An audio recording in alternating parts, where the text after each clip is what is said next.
नमस्कार दोस्तों। हमारे जीवन में कई ऐसे प्रतीक चीजें हैं जिन्हें हम देखते तो रोज हैं, लेकिन उनके पीछे छिपे गहरे विज्ञान को शायद ही कभी समझ पाते। आज के इस एपिसोड में हम बात करेंगे एक ऐसे ही अद्भुत प्रतीक की जिसे ब्रह्मसूत्र कहा जाता है, यानी यज्ञोपवीत और उसका गायत्री मंत्र के साथ गहरा संबंध। क्या आपने कभी सोचा है कि जनेऊ के 3 धागे और उनकी गांठें हमें क्या सिखाती? चलिए आज इस गायत्री कल्प के रहस्यों को हम इस वीडियो में डिकोड करते हैं। सबसे पहले यह जान लीजिए कि यज्ञोपवीत को सिर्फ एक धागा कहना वैसा ही है जैसे किसी नक्शे को सिर्फ एक कागज कहना।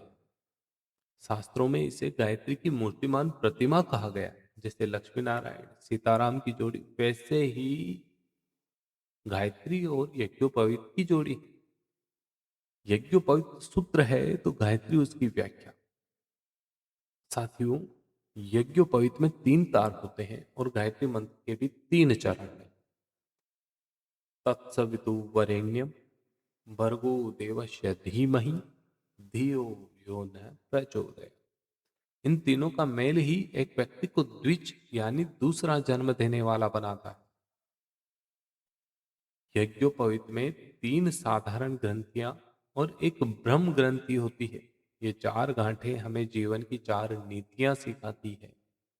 ओम अर्थात प्रणव, ये सिखाता है परमात्मा हर कण में है, इसलिए बिना किसी स्वार्थ के लोक सेवा करें। बूह अर्थात आत्मज्ञान, ये याद दिलाता है कि ये शरीर सिर्फ एक औजार है, असली ताकत आत्मबल बढ़ाने में। बूह अर्थात कर्मयोग, पापों के विरुद्ध खड़े होना और पवित्र साधनों को अपनाना ही बुद्धिमानी है। स्व अर्थात स्थिरता, अपनी बुद्धि को सत्य से शुद्ध करें और संयम व त्याग का मार्ग अपनाएं। अब बात करते हैं सबसे रोचक विषय, गायत्री कल्पवृक्ष की। इस गायत्री कल्पवृक्ष की 9 शाखाएं 9 दिव्य गुणों को दर्शाती हैं, जो किसी भी नौलख का हार या हीरे जवाहरात से कहीं ज्यादा कीमती है।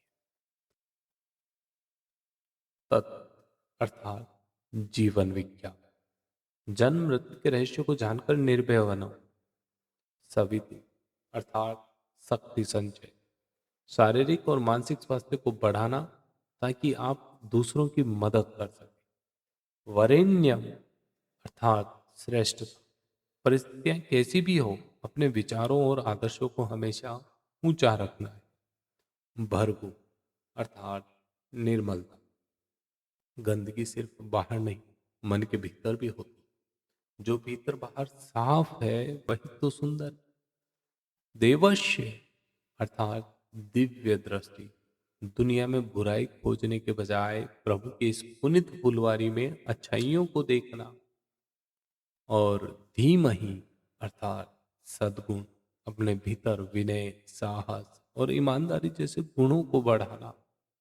धियो अर्थात विवेक, क्या सही है क्या गलत है इसका फैसला करने की शक्ति। योन अर्थात संयम, अपनी ऊर्जा और समय को फिजूल के कामों में नष्ट न करना। और अंत में नव शाखा है प्रचोदया अर्थात सेवा, दूसरों को उत्साह और आत्मनिर्भरता की ओर बढ़ाना ही सच्ची सेवा है। दोस्तों, गायत्री महाविज्ञान में एक बहुत सुंदर बात कही गई। जिस व्यक्ति के पास गायत्री और यज्ञोपवीत रूपी ये आध्यात्मिक रत्न है, वह इस धरती का कुबेर है। उसे स्वर्ग जाने की जरूरत नहीं, क्योंकि ये 9 गुण उसे यही धर्म अर्थ काम और मोक्ष के चारों फल देते हैं। तो अगली बार जब आप गायत्री मंत्र सुने या यज्ञोपवीत देखें, तो याद रखिएगा कि ये केवल कर्मकांड नहीं, बल्कि एक श्रेष्ठ इंसान बनने का पूरा रोड मैप। साथियों, आज के एपिसोड में इतना ही। आपको ये जानकारी कैसी लगी कमेंट बॉक्स में जरूर बताएं। मिलते हैं अगले एपिसोड में, तब तक के लिए सत्य और विवेक के मार्ग पर चलते रहिएगा। जय श्री राम, जय गुरुदेव।